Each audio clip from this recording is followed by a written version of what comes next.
Hello, friends. Welcome. Say hello, happy home. I'm happy to be here with you today on this Tuesday, February 3rd, 2026. Valentine's Day is breathing down our necks already. Good golly.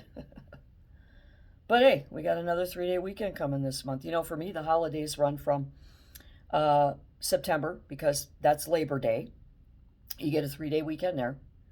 And then, Halloween, and then Thanksgiving, Christmas, New Year's, President's Day in February, then March, April, nothing for holidays. May, we got Memorial Day. June, some holidays, but not ones you get time off of work for. July, of course, 4th. August, nothing. So, yeah, but that's not what I want to talk to you about today. I want to talk to you today about the Civil Rights Acts in the United States Constitution, and specifically the Civil Rights Act, or what is also known as the Klan Act of 1871. There was yet another church attack, if you will, last night, I believe in one of the Carolinas, Virginia. The church was vandalized to the tune of over $100,000. It was very, very serious damage and vandalism occurred in this church. It's a Catholic church. They desecrated statues and sacred objects and just did pretty horrible things. The plus side is nobody was in the church at the time, so nobody got hurt. But it was still a situation where when the perpetrators are found, they will be charged with crimes under the Civil Rights Act, as is Don Lemon and his lemon-headed group of buffoons that are so uneducated, they didn't think to look into shit before they went ahead and started, mobbing churches. The Civil Rights Acts protect your right to religious freedom, and you are protected under the Constitution to be able to be in your church without it being bombed, burned, or mobbed. You can't be dragged from your church. You can't be prevented from being in your church. If you are going to be charged with the Civil Rights Acts. And what happened in the church in Minneapolis a couple of weeks ago was exactly what the Klan used to do. So among the many civil rights charges that Lemonhead and his posse of pissants are facing are the actual Klan Act laws that were put into the Constitution under the Civil Rights Acts in 1871 to prevent the Klan from violating the civil rights of, at that time, churches that belonged to communities of people of color, so that they couldn't go in there and bomb them and burn them. And of course, we know about the infamous church in the 60s that was burned and the little girls were killed. I think rightly so that these, we had last year the Ascension Church shooting by that highly unstable and dangerous individual who gunned down children in their morning prayer services before they started their school day. Remember that? And then the mobbing of the church in St. Paul, Minnesota, a couple weeks ago by Lemonhead and his posse of pissants. And then last night, another church. So there's a pattern forming here. And these individuals will be charged under the United States Constitution, Civil Rights Acts. These are federal charges. Now, the Klan Act is interesting because I have been screaming and hollering online for about a year now, maybe a little less, that I'm seeing a pattern of a modern-day slave trade starting to develop in the United States with these rioters and protesters and their satanic cult or whatever the hell these Democrats have become. And I see that the rioters and the protesters, we'll just call them dip twits. I like dip twit. Diptwit is the illegitimate child of an unfortunate coupling between a dipshit and a twit. And it pretty much embodies the rioters and protesters, all of the Democratic politicians, all of the American-hating individuals that are here under the privilege and pleasure of the United States, you ungrateful pigs. Yeah, I think diptwit works. So we'll call Lemonhead and his posse of diptwits. Okay. These people are behaving more and more like the Klan every day. And it was really apparent when Lemonhead and the diptwits, sounds like a pop music band from the 70s, the diptwits. Anyway, what they did was a clear violation of those acts. So they are being charged. And even though he's not in jail now, even though he was let go without bail, he is still being indicted and he will still have to face a jury of his peers. So for everybody that was screaming and hollering, oh my God, they let him go, they let him go. They didn't let him go free. He's been indicted. He's in a lot of trouble. So their behavior is becoming more and more Klan-like. In fact, there was yet another bizarre incident in the city of Minneapolis last night where these diptwits blocked off a city street in Minneapolis with a multitude of different barriers they could get their hands on, including recliners, like the lazy boys in your living room reclining chairs. They were stopping cars. Citizens, civilians, non-law enforcement, not lawfully tasked with that job. They were stopping innocent people in their cars saying, hey, your license plate came up under our ICE identification. And they started harassing and menacing these people, innocent people in their cars. And when the Minneapolis PD showed up, you know what they did? They stood there. They stood there and allowed these people to do it. I think they asked if they'd at least get the furniture out of the street. They did nothing. Those officers need to be identified and they need to be fired immediately because they are now in violation of the Civil Rights Acts. And part of that is that you have the right to go wherever you want. We have those freedoms. Where are all of the sovereign citizens in this mess? You got a dog in this fight. Where are you? If these fools are on the street and they stop you, where are you all of a sudden? All of you don't stop me. You know, all the windows are blown out in your car. You're on 3 tires. It's on fire. But how dare the cops stop a sovereign citizen? Where the heck are you people? I mean, it's absolutely ridiculous. They need to be fired. Every one of those officers need to be removed from their jobs immediately because they violated the civil rights of the individuals in those cars, those private citizens with probably had children in the cars, that these lunatics were allowed to stop. You don't have the right to do that to human beings in America. That is part of the Klan Act of 1871, because that is Klan behavior. And this is what's so ironic here, is these individuals, they're not protecting illegal immigrants, which is illegal on the face. They are acting exactly like the racist Klan did in the 1800s and early 1900s, the early half of the 20th century. They are acting like the people that they seem to hate because they call everybody racist. The Klan is racist. They are the racists. They're calling everybody Nazis, but they're acting like Nazis. What did Nazis do? Without just cause or warrant, they would stop random people on the road and harass and menace and unalive and disappear them. That's what these people are doing. They're just random private citizens stopping other random private citizens. You can't do that.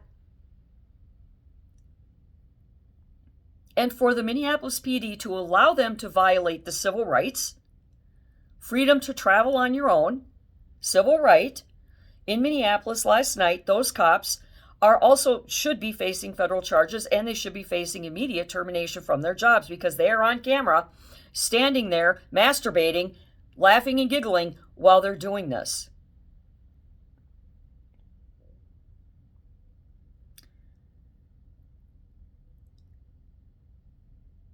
These people, these lunatics, have crossed a line violating federal constitutional law. We're not talking throwing your Starbucks cup on the street. We're talking serious violations where they are facing federal indictments and federal conviction. And yet, nobody is talking about this parallel between the Klan Act of 1871, which was enacted to prevent this stuff from happening, and the parallel between the Klan and what they did, and the Nazis and what they did, to what these rioters are doing now, what these mobs of lunatics are doing now. This, I am telling you, their fight is solely to keep illegals here, because if illegals are here, they are easy to manipulate and control and enslave. And we have slavery going on here. I lived in Oakdale, Minnesota about 8-10 years ago, and right in my neighborhood, right on the street that I lived, they found that a woman from Asia had been sponsoring other Asian women and children to come over here. She was an immigration sponsor. I'm just going to sponsor. I know this person. They're my, 68th cousin removed, and, her dad might have been related to, Genghis Khan or something, right? And they say, oh yeah, I'll vouch for that person. So they bring these immigrants over here. They found a woman escape from the house. That's how they found out. This woman was bringing these illegal immigrants over here, not following through on getting them lawful citizenship. She was keeping them imprisoned in her house. She was starving them. She was making them cook and clean and do sexual acts, and she was trafficking them. They were made to do abhorrent things for years. And when the girl that escaped, they said that they could see every bone in her body. She was starving to death, and she had broken bones. Right there in Oakdale, Minnesota. Right down the road from my house. So modern day slavery does exist. And it is here. It is alive, and it is festering in our nation. There is an end game. There is an agenda here. These white, non-Christian, Democrat maniacs want these illegals here because they can force them to work for little or no wages, little or no benefits, with the threat of, I'm going to call INS or ICE or whoever and have you deported if you don't comply. So when those Home Depot scoops and stuff happen, ICE isn't being cruel. They're picking these people up because their employers are violating every state and federal law regarding immigration and civil rights. Day labor is slave labor. And because they're immigrants and language barriers and knowing nothing about the Constitution or the law, God knows what they're being told.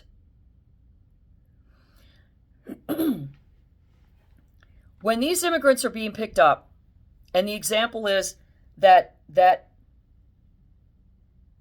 diptwit that ran off and left his child on the street a couple weeks ago, they were held in a detention center until it was determined that they were not a lawful threat, actually, and that they could stay because they were given court dates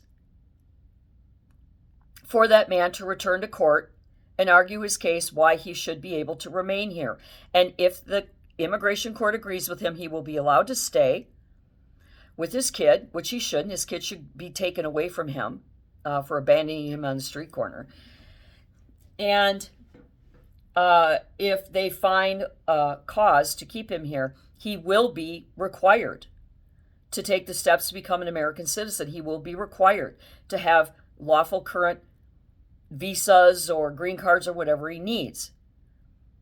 And he will be under obligation to the federal government to be sure that he stays lawful and he becomes a productive American citizen. These people are not being unalived and they're not being disappeared. Just because they're being detained temporarily and they get released does not mean that ICE was wrong. It means that just like in any other investigation, they detain everybody at the scene until they can sort out who is who and who's done what and who can walk on their way and who can't. But why would you protect illegals if you did not have skin in the game? You have to protect the illegals because the illegals can be manipulated, they can be controlled, and they're not going to say a word if they're being used, abused, or deprived. And case in point, that poor Asian girl that was found in that home in Oakdale, Minnesota.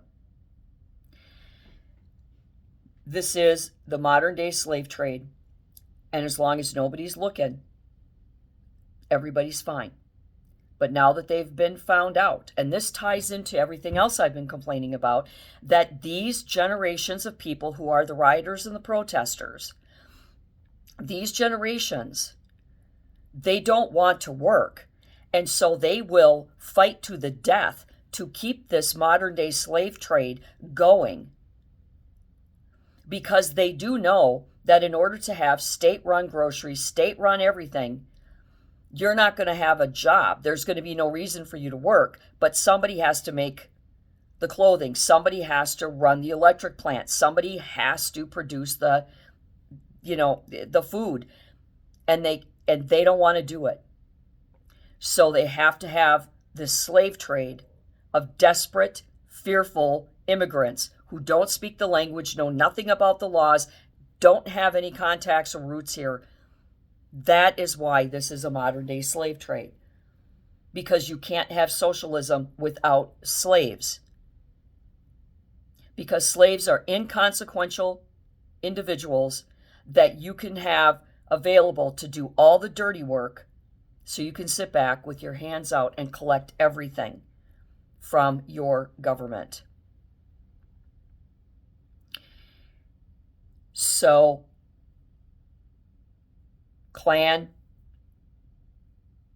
was born out of the Civil War as a resistance movement, an insurrection movement, just like the rioters are now,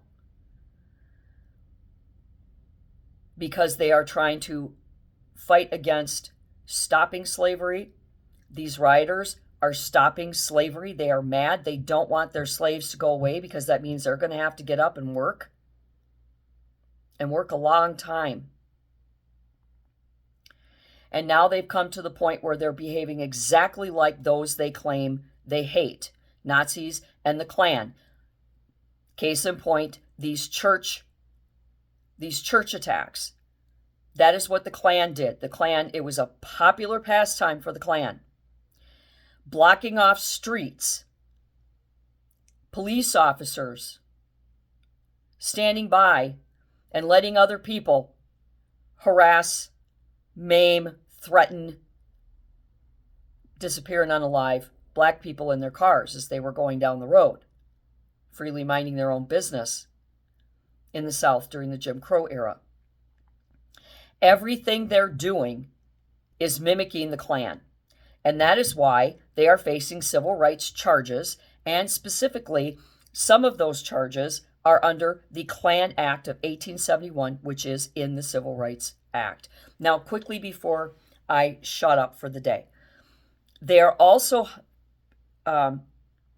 pursuing charges against the ICE agents involved in the Preddy suicide with violations of civil rights. And I want to be clear about why they are. They did not violate his civil rights. The reason they had to bring in civil rights charges, and charges are not indictments. I can charge you with anything. I can accuse you of something, then you can be charged with it. Then they have to put you before a judge and indict you for it. Then you have to plead guilty or not guilty, and then it goes from there, okay? So they're being charged with, they haven't been indicted on anything yet. They're being charged with civil rights because of the Second Amendment issue that is in play with the Preddy suicide.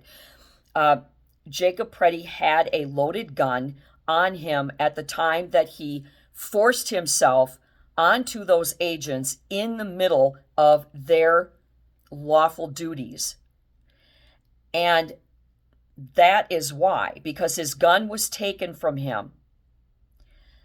That is why the civil rights charges are coming into play. The Second Amendment rights for him to lawfully have a gun, they took it away. Did they violate his civil rights to have a gun because they took his gun away? Well, but these may not stick, because if you have a license to carry, you are required under state and federal law to have that physical license, that card, in your wallet, and your physical driver's license photo ID in that same wallet when you have that loaded gun on your hip. He didn't have those. He did not have his license to carry. He did not have his certificates, his lawful papers. He did not have his driver's license or passport or anything on him.